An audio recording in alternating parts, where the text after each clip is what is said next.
ഈ സ്ഥലത്തിനൊരു പ്രത്യേകത ഉണ്ട്. ഈ സ്ഥലത്തിൽ നിങ്ങൾ കാണുന്ന ഓരോ സാധനങ്ങളും വേസ്റ്റ് മെറ്റീരിയൽ കൊണ്ട് ഉണ്ടാക്കിയെടുത്തൊരു സ്വർഗമാണ്. നിക്ചാന്ദ് എന്ന സർക്കാർ ഉദ്യോഗസ്ഥൻ 1957 നിർമ്മിച്ചാണ് ഇത്. 30 രൂപയാണ് ഇതിന്റെ എൻട്രി ടിക്കറ്റ്.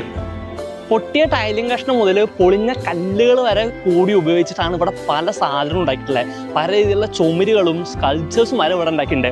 ആൻഡ് ഇത് ഇവിടുത്തെ ഒരു ചുമരാണ്. ആ ചുമര് മൊത്തം ചെറിയ ചെറിയ വെള്ളാരം കല്ലുകൾ കൊണ്ടാണ് ഉണ്ടാക്കിയിട്ടുള്ളത്. കണ്ടോ, ഈ പറഞ്ഞ പോലെ നല്ല കനത്തിൽ ഉണ്ടാക്കിയിട്ടുള്ള വെള്ളാരം കല്ലുകൾ അതെല്ലാം. ഇതൊരു സ്വിമ്മിംഗ് പൂൾ ഇതാ. ഇതിന്റെ ലെങ്ത് ഉണ്ട് ഈ അറ്റം മുതൽ ആ അറ്റം വരെ. ഈ സ്വിമ്മിംഗ് പൂൾ മൊത്തം ഉണ്ടാക്കിയിട്ടുള്ളതും നമ്മുടെ പൊട്ടിയ ടൈല് കഷ്ണങ്ങൾ വെച്ചാ. 1950കളില് നിക്ചാന്ദ് എന്ന് പറഞ്ഞിട്ടുള്ള ഒരു വ്യക്തിയാണ് ഇത് ഉണ്ടാക്കി തുടങ്ങിയത്.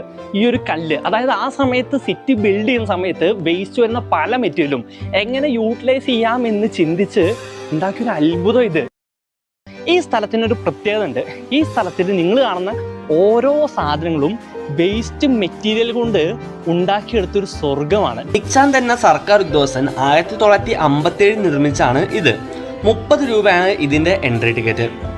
പൊട്ടിയ ടൈലിംഗ് കഷ്ണം മുതൽ പൊളിഞ്ഞ കല്ലുകൾ വരെ കൂടി ഉപയോഗിച്ചിട്ടാണ് ഇവിടെ പല സാധനവും ഉണ്ടാക്കിയിട്ടുള്ളത്. പല രീതിയിലുള്ള ചുമരുകളും സ്കൾപ്ചേഴ്സും വരെ ഇവിടെ ഉണ്ടാക്കിയിട്ടുണ്ട്. ആൻഡ് ഇത് ഇവിടുത്തെ ഒരു ചുമരാണ്. ആ ചുമര് മൊത്തം ചെറിയ ചെറിയ വെള്ളാരം കല്ലുകൾ കൊണ്ടാണ് ഉണ്ടാക്കിയിട്ടുള്ളത്. കണ്ടോ, ഈ പറഞ്ഞ പോലെ നല്ല കനത്തിൽ ഉണ്ടാക്കിയിട്ടുള്ള വെള്ളാരം കല്ലുകൾ അതെല്ലാം. ഇതൊരു സ്വിമ്മിംഗ് പൂൾ ഇതാ. ഇതിന്റെ ലെങ്ത് ഉണ്ട് ഈ അറ്റം മുതൽ ആ അറ്റം വരെ. ഈ സ്വിമ്മിംഗ് പൂൾ മൊത്തം ഉണ്ടാക്കിയിട്ടുള്ളതും നമ്മുടെ പൊട്ടിയ ടൈല് കഷ്ണങ്ങൾ വെച്ചാ.